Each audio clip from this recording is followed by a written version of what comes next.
still kind of garbage, you're going to talk about and present the subject. Sound familiar?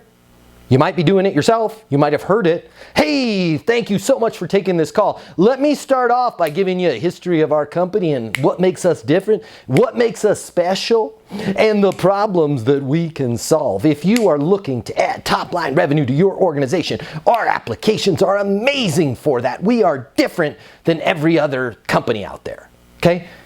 Get it. It's true. You're different.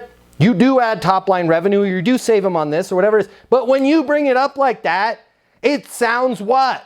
Gross, slimy, salesy.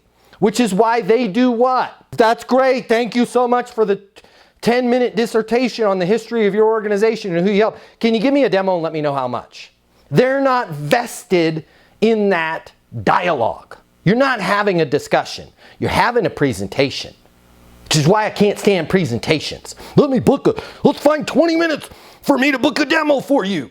Right? I'd love to stop by and show you all of our stuff. It's gross. They're not bought in. You haven't figured out why they want to see it yet.